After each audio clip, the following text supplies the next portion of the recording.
شعيرة ترويع الرضع لللطم والبكاء في الحسينية.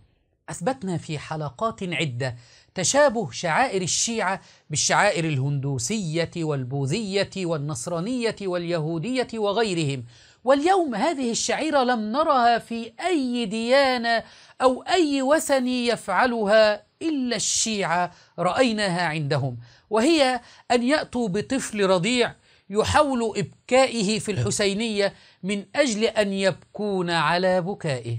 شاهدوا.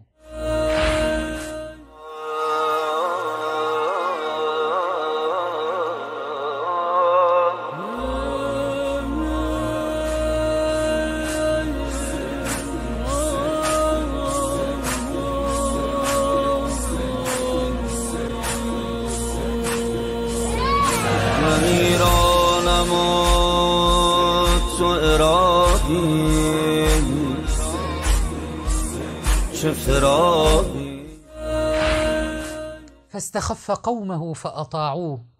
شعائر حسينية أم وساوس شيطانية؟